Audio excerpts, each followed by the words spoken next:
नमस्कार।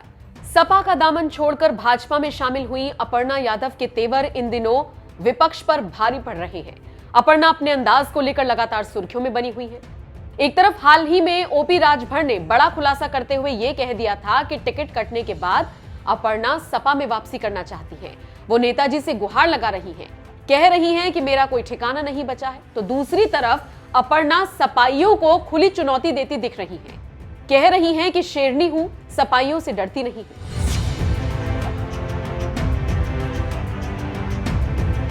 चुनावी माहौल के बीच बयानबाजी होना आम बात है। वार पलटवार के दौरान अपर्णा यादव ने एक जनसभा को संबोधित करते हुए ऐसी बात बोल डाली कि सपा के होश उड़ जाएंगे। दरअसल अपर्णा गुरुवार को बाराबंकी सीट पर मौथरी और भिटौली में जनसंपर्क कर रही थी। इसी दौरान कुछ लोगों ने अखिलेश जिंदाबाद के नारे लगा दिए। बस फिर क्या, अपर्णा भड़क गई। अपर्णा ने कहा, यादव हूं, शेरनी हूं, सपाइयों से डरती नहीं हूं। जंगल का राजा शेर होता है मगर शिकार शेरनी ही करती है।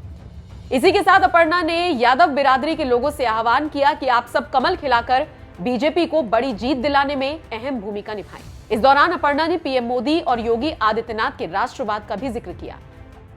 जनसभा में अखिलेश के समर्थन में नारेबाजी करने वाले लोगों को देख अपर्णा भड़क गई और बोली, जब राजपूतों की सेनाएं युद्ध के लिए निकलती थी तो यादव उनका नेतृत्व किया करते थे। अब समय आ गया है कि पूरी बिरादरी भाजपा का साथ देकर पीएम मोदी और सीएम योगी के हाथों को मजबूत करें। अपर्णा ने महिलाओं की सुरक्षा को लेकर योगी सरकार की प्रशंसा की।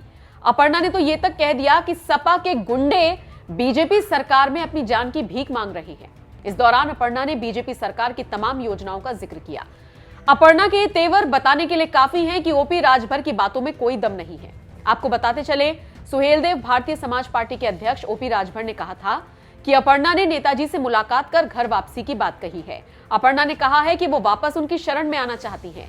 राजभर ने कहा, अपर्णा ने नेताजी से घर वापसी के लिए प्रार्थना भी की है। उन्होंने कहा है कि बीजेपी में उनका कोई ठिकाना नहीं है।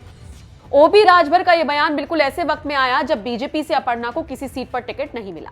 बहरहाल अपर्णा ने जिस तरह के तेवर दिखाए उसे लेकर आप क्या राय रखते हैं, कमेंट करके अपनी राय हमें जरूर